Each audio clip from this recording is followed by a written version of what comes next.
Hello and welcome to Books and Us, the podcast about learning about new ideas and getting inspiration from books. I'm Ranjit Monga, and every week I talk to authors of books in the non-fiction category, from which we can get a wealth of knowledge and information.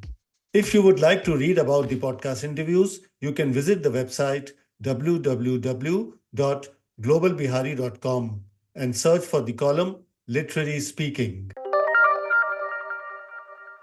कहे हुसैन फकीर साईं दा मैं वर चंगे नाल मंगी हाँ मंदी हाँ के चंगी Hello, all. Welcome to another episode of the podcast Books and Us. के चंगी My love, your sweet face dwells in my heart night and day. Listeners, how intense can love be? Can it lead two persons to become one or be known as one for eternity? Yes, if you are Madho Hussain. Actually, they are two persons united by love, and the story has survived for the past 500 years through poetry in the Sufi tradition known as Kaafis. The poems or verses were written by Shah Hussain, who was a Sufi mystic expressing his love for Madho in the 16th century. Today, we are going to talk about a book that is actually a fictional account of their story. The book is called The Sufi's Nightingale, and the author is Sarbpreet Singh. And the book is a reimagined account of the life of Hussain and Madho. Sarbpreet has remained true to the major events in their life, and I am delighted to welcome Sarbpreet from Boston, where he is based in the United States. Welcome to the podcast, Sarbpreet. Thank you so much. It's absolutely a pleasure. Yeah, thank you for joining. It's great to have you. Sarbpreet is a celebrated author of many books on Sikh history. He is also a playwright, podcaster, commentator, and singer. Some of the books authored by him are The Camel Merchant of Philadelphia, Night of the Restless Spirits, The Story of the Sikhs, 1469 to 1708. His latest book is Cauldron, Sword, and Victory, which is a recounting of the history of the Sikhs in the 18th century, and it is available on Amazon and all over India. His podcast, known as Story of the Sikhs, has listeners in 90 countries and is currently in its fourth season. His work has been featured on the BBC and National Public Radio, and his commentary has appeared in several newspapers in the US, India, and Pakistan. Sarbpreet Singh is also the founder of the Gurmat Sangeet Project, a non-profit dedicated to preserving Sikh sacred music. So, Sarbpreet, how would you describe your book? I would say that most importantly, it's an ode to Shah Hussein's magnificent poetry. That was my entry point, so to speak, into the life of Shah Hussain. And the book is very much animated by his beautiful Kaafis, several of which appear in translation. Even I came across Shah Hussain and Madho's story in a book on same sex love, which had been written by gay authors actually. And this was about 10, 15 years ago. And I had been thinking of, making a documentary or doing something about it because the story was so lovely and intriguing. And then I came across your book. I'm presuming you're referring to the anthology edited by Ruth Vanita? Yes, yes, yes, yes. Did you read that? Yes. Did you read that? Yes, I skimmed the book and, of course, read the chapter on Shah Hussain. So my facts are only from that story. So you have done a lot more research. Are those the true facts or there are more? Oh, so first of all, it's a bit of a stretch to say that what's contained in the book that you referred to are facts, because really there is no detailed documented history of Shah Mhm. Hussain. There's a lot of lore. And, at the risk of digressing a little, I'll tell you that after I became enamored of Shah Hussein's poetry and after I'd been singing Shah Hussain for several years, I was intensely curious about the man who could write such magnificent poetry. And my first impulse was to, write a biography of Shah Hussain. Mhm. So I started researching, and what I discovered was that the amount of biographical information was very tenuous. There was a small core of information that appeared in almost every reference. And then there was a lot of lore that swirled around Shah Hussain. So there was definitely not enough material to base a biography on. And, I write both fiction and nonfiction. So at some point, I decided that, I would use whatever information I could gather, as a framework, if you will, and then fill the rest in with my imagination. So that was the genesis of the book. So do you think that worked? I mean, using, filling up a supposedly real story with fictional facts. I think that's a question that is better answered by my readers and my reviewers. No, no, I would say that it worked wonderfully because I had been so enamored of their love story as it is, and then sort of reading the in between, you know, uh, reading in between the lines, so to say. Those gaps got filled by your book, and no, it was really, really wonderful. But were you always aware that gay authors would quote this story to trace the history of the community? And were you aware of it? Were you ambiguous about it in the book? Because I think that you have touched upon this topic, but you have always sort of reached there and gone back, you know. Sure. So I'm very happy to answer that question very directly.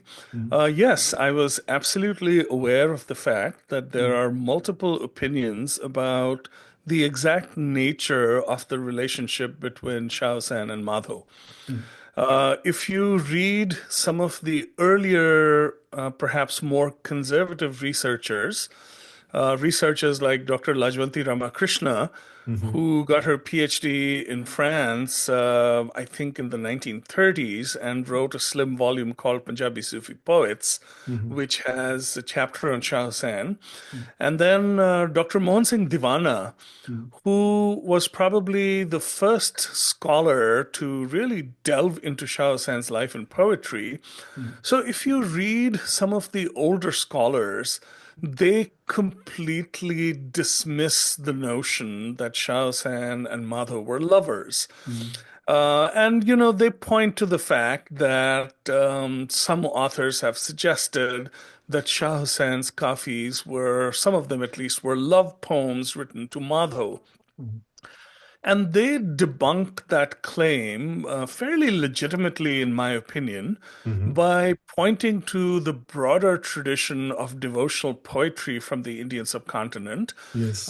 whether it's the Sufi context, whether it's the Bhakti context, whether it's the Guru Granth Sahib, Mm, and other, faith-based poetry from the Indian subcontinent, mhm, where the divine is often addressed in very romantic terms. mhm, So the expression of love is not for an individual, but mm, it's for the divine, which mhm, has been very traditional in a lot of devotional poetry, where the poet, regardless of their gender, mm, takes on the persona of the female to address the divine. mhm, So they completely reject this notion that they were lovers. mm, There are other scholars, modern scholars in particular, mhm, gay study scholars, mm.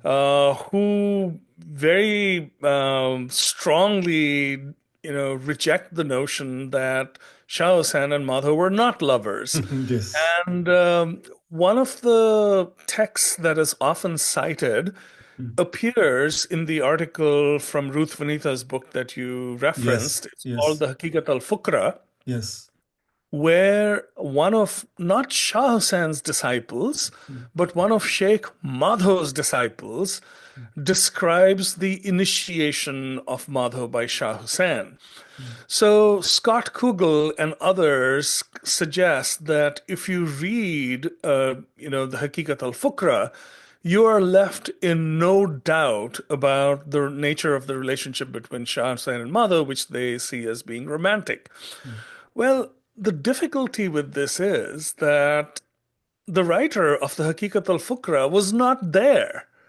He hasn't written about something that Mhm. he witnessed. He's written about something that he heard about. Yeah, it's a secondary So, source. It's a secondary indeed, source. indeed. So, fundamentally, from a personal point of view, I am supremely indifferent to the exact nature of the love between Shah Hussain and Madho. Mm. I will go so far as to say that I'm a little disappointed by the almost sort of salacious interest that a lot of people take in the exact nature of the relationship. I mean, why? Why do we even care so much about it? Yeah, Isn't it enough to know that they loved each other intensely, so intensely that they lied buried in the same mausoleum, so absolutely. intensely that Madho succeeded Shah Hussain in his Sufi order, and over time, their very identities have merged. So, as far as I'm concerned, this is just one of those metaphysical mysteries which will never be solved and in my mind doesn't need to be solved. Of course, we are curious, we want to know the answer to everything, but there are these metaphysical mysteries which in my view enrich our lives and we should just let them be. So I am completely content letting Shah Hussain and Madho be and celebrate their love without worrying too much about the exact nature of the love, because frankly, it's nobody's business.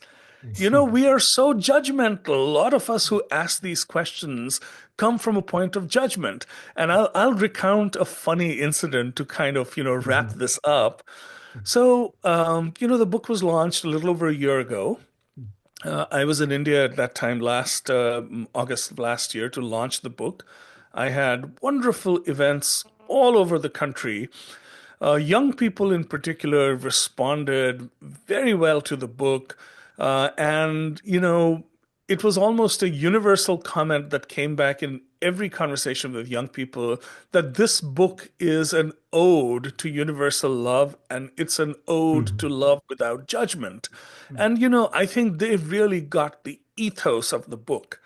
So the funny thing that I wanted to share was that in all of my events, there were only there was one event and one review in which some misgivings were expressed. So, in one prominent event that occurred in Delhi, and the name of the academic I will not mention who was presiding over the function, this gentleman got very upset because he thought that my Shah Hussain was too gay. Okay. And conversely, the book received stellar reviews in every major publication in India. Mm. There was one slightly tepid review written by a professor who I will not mention again, Mhm. whose criticism was that my Shah Hussain was not gay enough. In summary, I think given the response that the book received, I'm pretty happy with how I addressed the relationship between Shah Hussain and Madho in the Mm. book. The reason why I keep it a mystery is because it is a mystery. We don't have Mm. historical records that tell us, what the relationship was one way or the other. And I am very content leaving this mystery intact. Yeah, and you have been to their mazar also, right? Multiple times. So, So, what was your experience like? I myself wanted to visit one day. oh, you Experience must, you that. must. It's a lovely, lovely place on the outskirts of Lahore, Mm. close to the Shalimar Bagh. So my first visit was in 2020. Mm-hmm. In early 2020, I was in Lahore to speak at a festival about one of my previous works, The Camel Merchant of Philadelphia, which is actually set in the Lahore court of Maharaja Ranjit Singh. And by then, I was already immersed in Shah Hussein's poetry. I had been singing his poetry for several years. And, I made new friends in Lahore. I spoke to several scholars, and I was told that at the Punjab Institute of Language and Culture, PILAC, which is a very prominent research institute in Lahore, there's a scholar by the name of Ghazi Saab who has written extensively about Shah Hussain. Mm-hmm. So I went to meet with him and we had a lovely, lovely conversation. And when I told him that I, want to visit the Dargah of Shah Hussain, he suggested that I should go there with, the sentiment of asking for permission to write about him. Mm-hmm. And I loved that idea. So I went with that sentiment in early 2020 and came back from Lahore and wrote the book. And then earlier this year, in February, I had been invited to Lahore to speak at the Fairs Festival about the Sufi's Nightingale. And that's when I had the opportunity to visit the Dargah for the second time. And then most recently, I was back in Lahore in November for the launch of the Pakistani edition of the Sufi's Nightingale. And then during that trip, as an act of thanksgiving, my publisher actually arranged an event at the Dargah where I sang several Kaafis of Shah Hussain. So that was my third visit. So, when I go to the Dargah of Shah Hussain, I go there with a tremendous amount of reverence in my heart, and the visits are always very fulfilling. Yeah, and coming now to the back to the book, you have talked about a lot of Sufi concepts. For example, the concept of malamati and nafs, and what do they refer to? And is there evidence that Shah Hussain was a malamati? So, let me answer all of those questions in sequence. So, first of all, Yes. nafs. Nafs is ego. And I think a number of faith traditions recognize that our ego is often the root cause of a lot of our suffering. It's a very important concept in the Sikh faith, my own faith, and it's also fundamentally important in Sufi practice. So Sufi practice really emphasizes, the subduing or the control of one's ego or nafs. So there are many paths in Sufism. First of all, I have to clarify that I am no expert on Sufism by no stretch of the imagination. Everything about Sufi practice that appears in the novel is the result of research. Mhm. But to the extent that I understand this, one of the most difficult paths in Sufi practice is the path of malamat. So the term malamat means blame. So what the Malamatis do is, in order to suppress their ego, they willfully indulge in actions that are designed to invite the contempt and abuse of the world. So this constant stream of abuse that they're subjected to by the world is a mechanism for them for controlling their ego. So the path of Malamat is an extremely difficult one.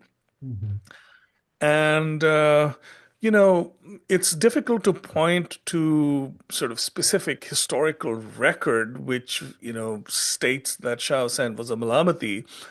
But if you look at his poetry and if you immerse yourself in his poetry and try to understand it, you find this strain of malamat constantly. It's a recurring theme.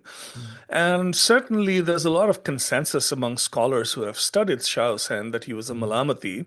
The most prominent among them that I would quote is Dr. Mohan Singh Diwana, whose work, which is unfortunately out of print now, is absolutely magnificent. So I think there is strong agreement that Shah Hussain followed the path of Malamat. Okay, you have also talked of other Sufi traditions of mysticism like Dhikr and Sama.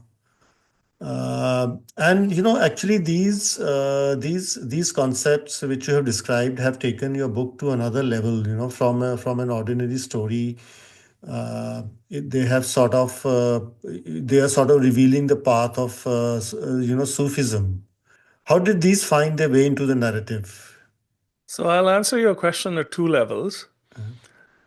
You know, one of them is that after I came back from the Dargah of Shah Hussain, Mhm, this book practically wrote itself. And, mhm, you know, there's uh, not an inch of exaggeration or not an ounce of exaggeration in that because, you know, when I was rereading the book, in preparation for the Pakistani editions being mhm, published, you know, I was scratching my head and thinking, oh, did I write that? And I'm only being half tongue in cheek. This book sort of came together very organically. mhm, It was, of course, heavily based on research. mhm, And, you know, the tradition of Sama, you know, which involves dance and music as an act of devotion, mhm, and dhikr, which is the Arabic way of saying it, or zikr, which is how we would say it on the Indian subcontinent, mhm, you know, meditation, if you want to call it that. These are all fundamental Sufi concepts, and you know, my introducing them in the book came directly from research. One of the most important references that I'm very happy to share, mhm, because I would love for the work to be read more widely by people, is Dara Shikoh. You know, mhm, Dara Shikoh was such an extraordinary personality. mhm, And, you know, I often find myself wondering, you know, how different the history of the subcontinent might have been mhm, if he had succeeded Shah Jahan mhm. rather than his brother Aurangzeb. Yes, But yes. anyway, that's neither here nor there. Mhm, So Dara Shikoh was a Sufi himself. He was a mystic. His Murshid's Murshid mhm, was Mian Mir, or mhm, Mir Muhammad, who appears mhm, in the book as well, who was mhm, also a Sufi from the Qadri Silsila. mhm, So in Dara Shikoh's writings, you get a lot of detailed information about Sufi practice, about zikr, about breathing, and so on and so forth. So a lot of the descriptions of Sufi practice, you know, when Mir Muhammad, Chandra Sen, and Shah mhm, Hussain are engaged in meditation, mhm, come from the writings of Dara Shikoh. And of course, mhm, I consulted, you know, several other references as well. mhm. Coming to the Kaafis, they are so beautiful that they seem to be capable of melting any heart and speak of love and sorrow and pain of parting. And most quoted in the book are from the period when Shah Hussain was longing for Madho or was separated from Madho. Aha, so here I have to stop you. Okay. So, you know, the Kaafis are stitched into the narrative by design, Okay. Okay. and a lot of them in the late, particularly the Kaafis that dwell on passing and death that appear towards the end of the book, appear in the context of Shah Hussein's parting from Madho. This is entirely fictional. I have to emphasize this. There is no tradition which says that these Kaafis were actually written when Shah Hussain was pining away for Madho. I've just sort of arranged them in that manner in the narrative. Okay. So Okay. there's a lot of fiction in the book. You Mhm, know, the character of Makbul, who mhm, is the engine who mhm, drives the narrative, is 100% fictional. mhm, And, Madho's meeting with Ras Khan, who was actually a real life character, is also completely fictional. You know, Shah Hussein's, the influence of Sheikh Ibn al-Arabi, who is one of the greatest figures in Sufi thought, on Shah Hussain is also completely fictional. So I didn't find any references suggesting that Shah Hussain was influenced by him. So it's important to underscore that there is a lot of fiction in the book.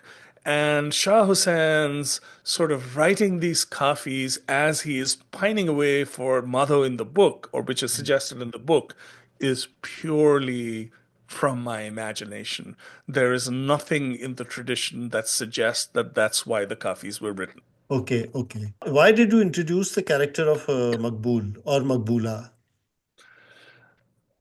So there's no easy answer for that. I think there's a lot of me in Makbul, Hmm.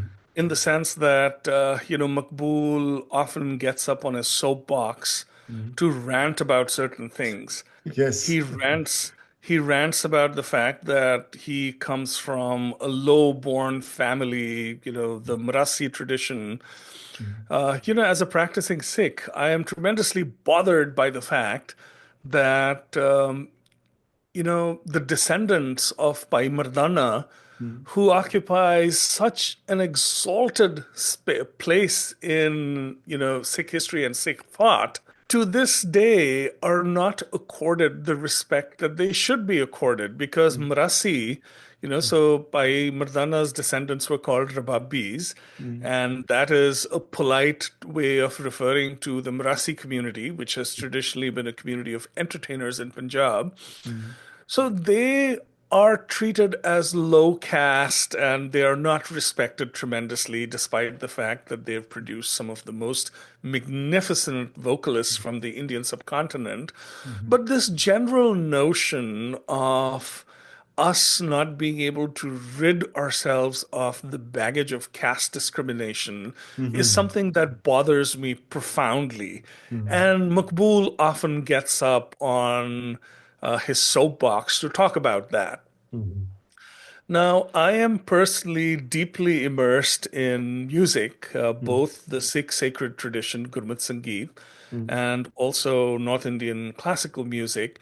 So there's a lot of music in the book. Makbul is the one who constantly talks about different rags and compositions and Uh-huh. tals and, emotions and so on and so forth. Yes. Sometimes he starts musing about, the emotional nature of singing, the connection that you form with something larger than yourself sometimes. A lot of these come from personal experience. I mean, I'm not a trained musician, but I have been learning, singing, and teaching music, particularly in the Sikh sacred music context, for decades now. So this is something that I'm very immersed in. So everything that Makbul has to say about music comes from my personal practice. So, in that sense, there's a lot of me in Makbul. Makbul also functions as a device. And what Makbul does is several things that are not necessarily explained easily by history or even by lore. Makbul almost acts as a bridge to, introducing those ideas and events and so on. One example is the whole story of Heer and Ranja. So, Punjab is the land of many beautiful kissas, and the most well-known one and the most celebrated one is the kissa of Heer and Ranja. So the story of Heer and Ranja informs the poetry of many Sufis, most notably Shah Hussain and Baba Bulle Shah. And, as I was engaging with the poetry, but a small digression. So while talking about Heer and Ranja, Shah Hussain essentially takes on the voice of Heer, and Ranja becomes a representation of the divine. And the Khedas, which is the powerful family that Heer is forcibly married into, become a metaphor for a very judgmental and unforgiving society. This trope is used beautifully in a lot of Shah Hussain's poetry. Now, as I was writing the book, I was faced with a dilemma. Now, the version of Heer that is the most popular and well known was written by Varis Shah, who came much, much after Shah Hussain. So the question in my mind was, how then does Shah Hussain get exposed to Heer and Ranja? Now, the story of Heer and Ranja comes from Jhang Seal, which is, to the west of Lahore. So Shah Hussain was a Lahori his entire life, and the legend of Heer and Ranja is popular in Jhang Seal and Sandalbar, much to the west of Lahore. So that begged the question, how does Shah Hussain even become aware of the story of Heer and Ranjha. mm, So Makbul, whose backstory tells us hails from Chang mm, and has learned about the legend of Heer and Ranjha and has sung the Kissa of Heer and Ranjha, which was mm, taught to him or her by his mother, mm, who hails from Chang, mhm, creates that bridge which brings the story of Heer and Ranjha to mm, Shah Hussain. So mm. those are some of the things that Makbul Maqbool does for you. Yeah. does in the book, Yeah. and of course, then Makbul is presented as Shah Hussein's favorite disciple, Mm, who is suddenly displaced when Madho enters Shah Hussein's life. mm, And you would have noticed that the entire narrative is driven by Makbul's jealousy. mhm, So Makbul's bitterness and jealousy become the engine that move the narrative forward mm, until, all of that is resolved at the end. So mm, Makbul fulfills an important function. mm, uh, Unequivocally, Makbula is my favorite mm, character in the book. mm, mm. And as I said earlier, a lot of Makbul's sort of personal reflections are my personal reflections. And also the fact that you have kept Maqbool as of undefined sexuality also speaks a lot about the Shah Hussain and Madho story. Makbul's sexuality is never addressed in the book at Mm, all. mm, It remains a complete mystery. mm, Makbul's gender, on the other hand, is mm, fluid. mm, Born intersex. mm, Makbul is raised as a young girl, as Makbula.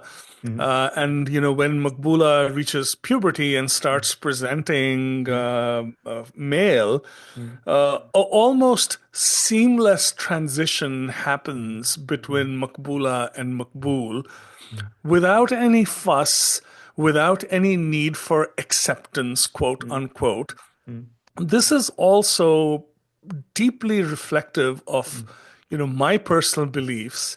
mm, I think that, you know, one would expect that as time progresses and we become more enlightened, mm, society becomes more and more tolerant. mhm, And while we seem to progress along some lines, sometimes mm. we seem to regress. Absolutely. So, this notion, again, as a practicing Sikh, Mm, every idea in sort of my worldview mm, comes from the founder of the Sikh faith, Guru Nanak Sahib, mm. and tolerance is absolutely sort of the fundamental basis and the Yes. cornerstone of his message. Mm, So, this notion of Makbul being accepted who they are without question mm, is fundamentally important to me. mm, And that's why the story of the Makbul story in the book is presented the way that it is. mm. And what about the central story of Shah Hussain and Madho? So the central story of Shao San and Madho, is an important part of the book, and really, provides the backdrop for a lot of the Kaafis, Mm, which again I have to emphasize is very, very, is a work of fiction. mm, A lot of the music that the Kaafis that are set to that Makbul talks mm, about mm, also comes from my own practice because, as I had mentioned earlier, I sang all of these Kaafis mm, before I even thought of writing, mhm, line about Shao San. But mhm, coming back to Madho and Shao San, mm, so that story itself, there's this young boy who's handsome, arrogant, who's accosted by this older fakir. He doesn't know what he wants from him. mm, He initially completely rebuffs him, mm, and then he enters his circle and he becomes his disciple, and he becomes his most beloved disciple. He becomes his successor. mm, And yet, you know even though I am very ambiguous and ambivalent mm, about, deliberately ambiguous about the nature of the love between Shah Hussain and Madho, mm, society is not. mm. Madho is constantly ridiculed by his former friends. Mm, He feels emasculated. His mm, masculinity feels threatened because mhm, his friends all suggest that he is Shah Hussein's lover and catamite. mm, And that causes him to essentially leave. And mm, this actually did happen. mm, So, Madho did join Kuvarman Singh's army mm, and joined his expedition to Bihar, spent several mm, years wandering, mm, and then finally came back to Shah Hussain because that bond was not a one-way bond, it was a mm, two-way bond. Even mm, though Madho was very conflicted, he was mm, very attached to his master. And mm, at some point during his wanderings, he decides to go back. Now, in my book, the catalyst is this meeting with this very interesting personality, Ras Khan, mm, uh, who, again, I encountered quite serendipitously. Raskhan's poetry about Radha and Krishna is also sublimely beautiful. mm, So it just gave me the opportunity to add another character mm. who sort of influences Madho's trajectory and facilitates his return to Shah Hussain, so to speak. Yeah, and Madho listens to one of the songs which Ras Khan sings, which says that true freedom is in complete surrender. Yes. And that's the time he writes to Hussein and says that that I cried so much when I heard it, and I realized Yes, that. yes, that is one of my favorite poems by Ras Mm, Khan. So, mm, let me digress a second and talk about Ras Khan. So, Ras Khan was this extremely interesting fellow. He was born Sayyid Ibrahim Khan. mm, So, Sayyids trace their ancestry back to the Prophet. And even though Islam supposedly doesn't have caste and hierarchy, Sayyids are generally considered very high in Muslim society. So Sayyid Ibrahim Khan, at some point has an epiphany mm, and dreams of the baby Krishna. mm, And, seeking to engage, he ends up in Vrindavan, where initially, he is denied entry because he is a so-called malech, mm, mm, impure. So, by the way, that's another important aspect of the book, mhm, where, oftentimes you have Makbul muttering about kafirs and, Madho's father muttering about filthy fakirs and so on and so forth. So, there is a recognition that there's a lot that separates us, but eventually there is the triumph of compassion because in the book, you have Hindus and Muslims taking care of each other, engaging in each other's rituals with great joy. mhm, So tolerance is something that's tremendously important and I think sort of very necessary to emphasize in the world that we live in. mm, And Rust Khan's story is an embodiment of that. Because, what are the odds of somebody who was born into a Sayyid clan becoming a devotee of Krishna and then mhm. writing love songs about Radha and Krishna? Yeah, I and mean, that is a true story. That's a it is a true true story. story, Yes. absolutely. Yeah. So, that really spoke to me, and Mm, that particular poem, mm, where, Radha says that I'm going to plug my ears because I mhm. don't want to hear Krishna's flute, because Yes. when I hear his flute, I lose myself. Mm, And then she goes on to declare that when he climbs on mm, Godhan, where the cattle mm, are kept, he mm, climbs to the roof of the Godhan and starts singing his beautiful songs and playing mm, his beautiful flute. I just can't resist. I mm, surrender. So mm, that's the notion with which Madho surrenders and returns mm, to his master. mm. And also the entire journey which you have described of Shah Hussain going to Shadra where Madho lives, and not caring of ridicule, of being abused by Madho's family and his father, and being beaten up, but as he says that he just wants to catch a glimpse of Madho. Indeed, and I was going to say that, abuse is not something that Shao San fears. Abuse is Mm. something that he courts. Yes, because he's a Malamati. Yes. You have based a lot of the story on Makbul, and then in the end, there is his realization when he says that Madho is Lal Hussain and Lal Hussain is Madho. This is how it was before they met in the material world that we have left behind, and this is how it will be for all time. Indeed. It's like coming a full circle and also so beautifully expressed.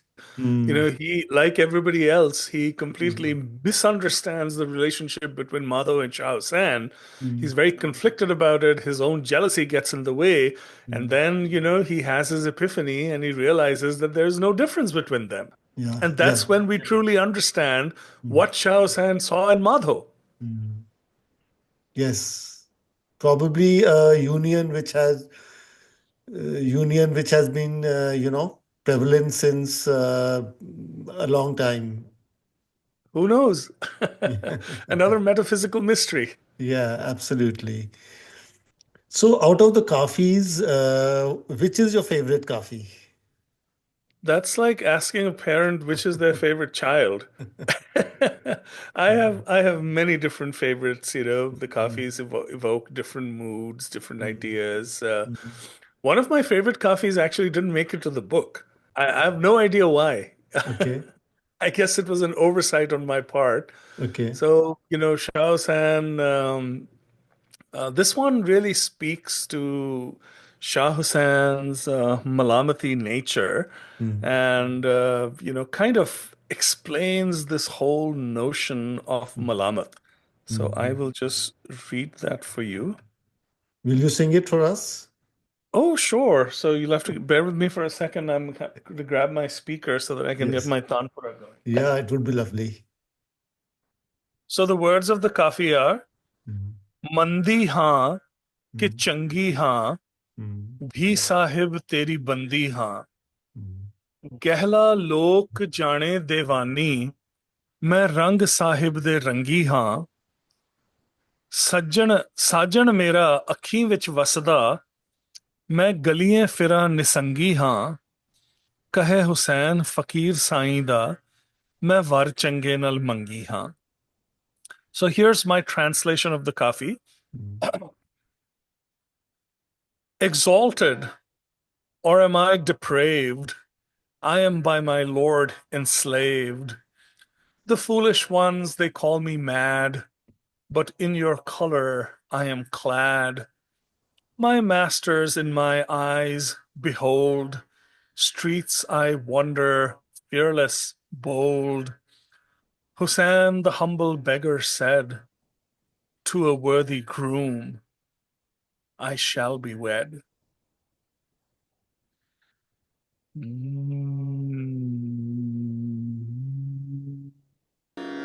ਮੰਦੀ ਹਾਂ ਕਿ ਚੰਗੀ ਹਾਂ ਮੰਦੀ ਹਾਂ ਕਿ ਚੰਗੀ ਹਾਂ ਵੀ ਸਾਹਿਬ ਤੇਰੀ ਬੰਦੀ ਹਾਂ ਮੰਦੀ ਹਾਂ ਕਿ ਚੰਗੀ ਹਾਂ ਮੰਦੀ ਹਾਂ ਕਿ ਚੰਗੀ ਹਾਂ ਗਹਿਲਾ ਲੋਕ ਜਾਣੇ ਦੇਵਾਨੀ ਗਹਿਲਾ ਲੋਕ ਜਾਣੇ ਦੇਵਾਨੀ ਮੈਂ ਰੰਗ ਸਾਹਿਬ ਦੇ ਰੰਗੀ ਹਾਂ ਮੰਦੀ ਹਾਂ ਕਿ ਚੰਗੀ ਹਾਂ ਮੰਦੀ ਹਾਂ ਕਿ ਚੰਗੀ ਹਾਂ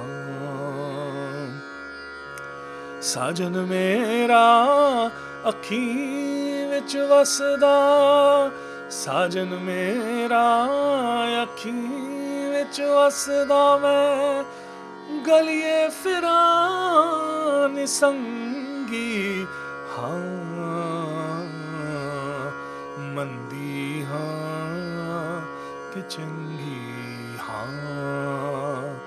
ਮੰਦੀ ਹਾਂ ਕਿ ਚੰਗੀ ਹਾਂ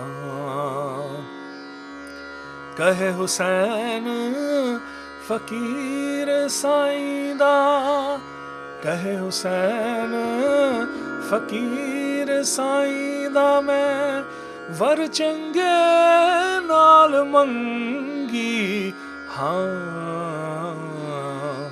मंदी हाँ कि चंगी हाँ मंदी हाँ कि चंगी हाँ भी साहिब तेरी बंदी हाँ मंदी हाँ कि चंगी हाँ मंदी हाँ कि चंगी हाँ मंदी हाँ मंदी हाँ मंदी हाँ कि चंगी हाँ.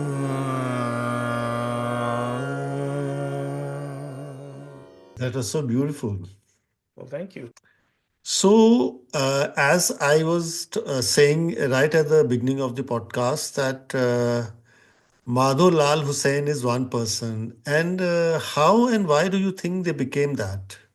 I mean, that's a difficult question to answer, but the simple version would be that they were always one. Aha. And that's what Shah Hussain saw when he first, clapped his eyes on Madho. Mhm. That's why he wanted to bring Madho into his orbit. And then once Madho entered his orbit, he became his beloved disciple. And Mhm. then eventually he became his successor. So there was a connection which perhaps pre-existed, and Shah Hussain just discovered it, and finally they were just recognized as one. So, are you going to personally continue? I mean, I know you're going to definitely continue singing these kafis, Of course. but are you planning anything more on their story? Well, just before I arrived in India, for the launch of my new book when we met, Mm. I had adapted the Sufi's Nightingale for the stage. Oh, really? That's Yes, interesting. and Yeah. yes, so we presented the theatrical version of the Sufi's Nightingale in Boston. We had a couple of performances. Mm. So the script, the play I wrote in English, Mm. it had a live musical ensemble and Mm. incorporated several of Shah Hussein's Kaafis. Mm. So we did a couple of performances just before I left for India. We plan to do a few more in the months Mm. to come. Okay. I'm also planning on translating the play to either Punjabi or Hindi. Mm. And I am actually in conversation with some theater companies in both Pakistan and India. Mm. So we will probably be bringing, the play to India and Pakistan as well. Mm. And then finally, my daughter is a young filmmaker, Oh, wow. and she and I are very keen on bringing the Sufi's Nightingale to screen as well. Wow. So we are working with a very talented young screenwriter on a Mm. script. Mm. And as soon as the first draft of the script is ready, Mm. she is going to earnestly launch into putting a movie production together. In Boston or here in India? No, no, no. This film would need to be shot in Lahore.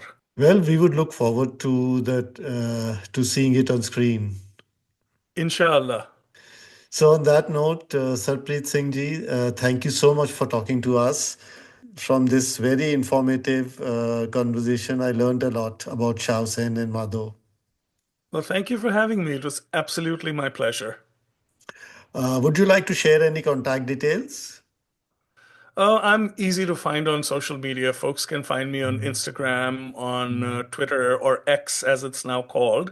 Mm. On Instagram, my handle is __ Sarbpreet Singh. Okay. So, thanks a lot. All right, take care. Bye bye. Bye. So that was Sarpreet Singh talking about his book, The Sufi's Nightingale, which is based on the story of Shah Hussain and Madho from the 16th century. Of parting, the pain is intense. O mother, where shall I turn? Rises from the fire smoke, and red is its burn. My joy, your sweet face, dwells in my heart night and day. Let me be your songbird, in your garden, let me stay.